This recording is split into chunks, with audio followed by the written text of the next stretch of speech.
Welcome back. As you know, it's Pride Month, and we wanted to share the love story of our Cityline style expert, Jamie Pandit, and her husband, Phil Silva. People might consider their love story special because Phil is a cisgendered man and Jamie is a woman of transgender experience, but they love and laugh, of course, like any great couple. In fall 2020, Jamie decided to share some pretty important news with the world. Let's take a look. I wanted to talk about this for so many years, and I finally can't believe I'm doing this. I'm sorry. This is probably gonna be the hardest thing I'll ever film or the scariest thing I'll ever do, but I know I have to do this to feel free. I've been holding this tightness, this anxiety, this chest pain for so many years. I want to share a part of me that I've been keeping a secret for a long time. I don't want to feel like I'm invisible. I want to feel like I matter. When I was younger, I was born different. I was born in the wrong body. So yes, that means I'm transgender. I am so happy you feel safe enough in this space to be so real with us all the time, Jamie. Jamie and Phil, thank you for joining us here on set at Cityline. How you doing? A little emotional after watching that. It's been a while since the last time we watched it together. Absolutely, I can just imagine. So, you know, we see you on your social media pages, Jamie, and you are so confident and like comfortable in your body. And, you know, that was a hard-won confidence. It was not always there. You had to go through a journey, and you say you were actually living in stealth for many, many years. Can you talk to us a little bit about what living in stealth means? Yeah, for sure. It basically means that I hid my identity, my trans identity, for over half my life because I was scared and I just had so much guilt and shame for being who I was. So for me, it felt easier to pass as a cisgender woman than to honor my identity. Like, I'm thinking about dating when you're in that space, and that must have been extremely challenging because you weren't able to be yourself. How did you navigate that? Oh my gosh, it was so difficult because, you know, I didn't really have the support from family and friends, especially. I didn't even have friends that knew I was trans. So for me, I think part of me just kind of disassociated that identity completely. I was just like, I'm just a cisgender girl living her life and that's it. So I would date men and then they wouldn't know that I was trans, but it was always in the back of my mind thinking that, okay, at some point, I gotta tell them this whole identity and who knows what will happen.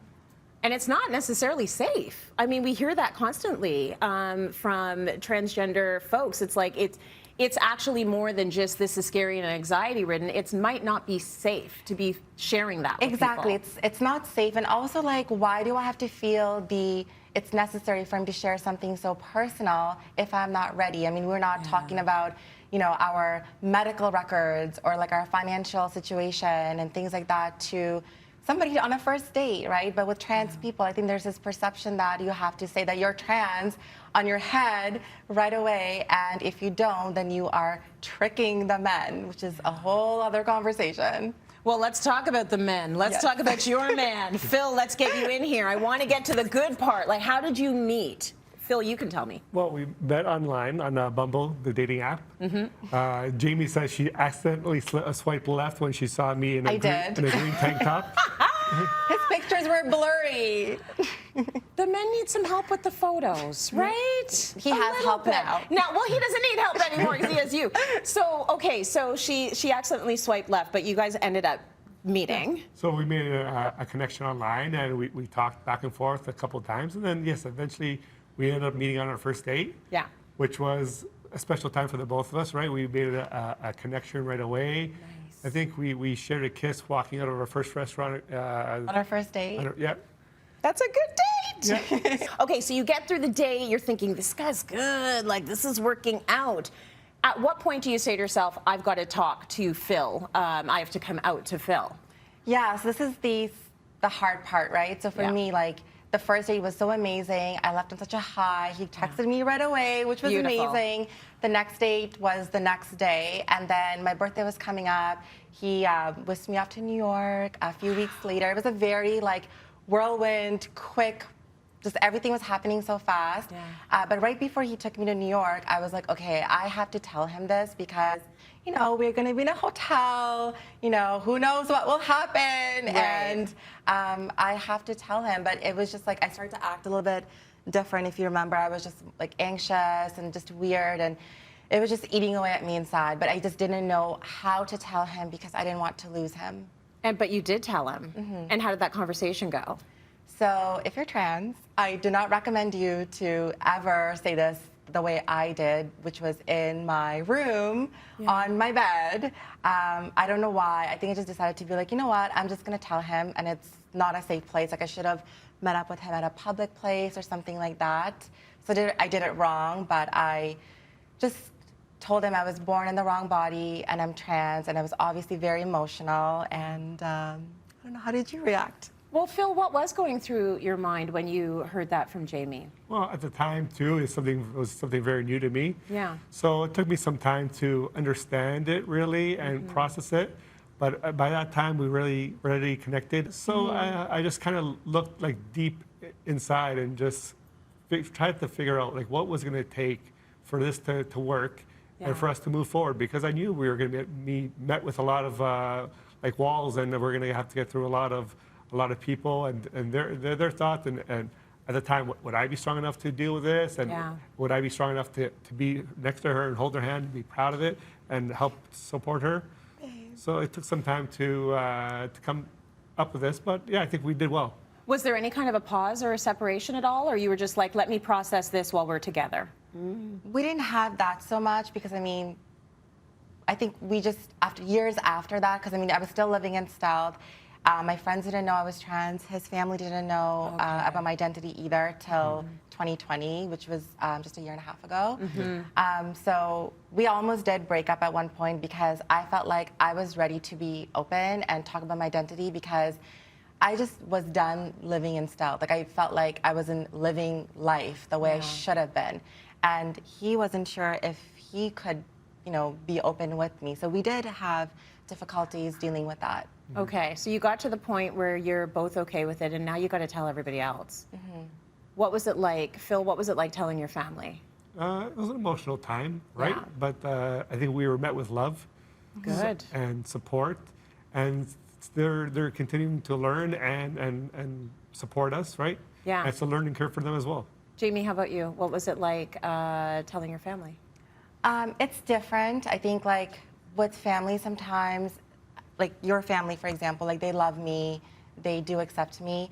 I think the key is that I think often people don't know how to support, and they don't realize that, you know, part of support is celebrating our love and who I am proudly and boldly instead of just like, okay, we accept and love you, let's not speak about this ever again. Right. Because it just kind of takes away from like feeling empowered. Yeah. Because I then felt like, okay, like why did I bother coming out? Often people think physical support is the same as emotional support. But nonetheless, like I'm very, very lucky that I even had support from his family to begin with because oftentimes families aren't supportive, right? Yeah. But then when I think about that, like I shouldn't feel lucky because of that. Like at the end of the day, I am a good human being. I love Phil and, you know, I am deserving of that. I shouldn't have to feel lucky. That's people accept me. It's probably because you know so many other people have not been able to be embraced. But you're absolutely right. This is what you deserve, just for existing. You know, just for existing. So, Phil, your family didn't even skip a beat? Like, didn't they take time? They didn't need time to process anything? They were just like, okay, no problem. Let's move forward. I would say at the time, too, they were loving and accepting. But, yeah, like Jimmy Well, they got to know mentioned- me also like for 4.5 years by that point, right? Got it. Okay. I mean, your reaction from your immediate family was different than like maybe extended. Okay, that's fair. All right, so like the story is great, and I know that viewers are learning from this and will be able to move forward in a better way knowing about your process. So I just want to know, is there any advice you would give to anyone who is transgendered and starting a relationship and has to walk through that path of telling other people about your love?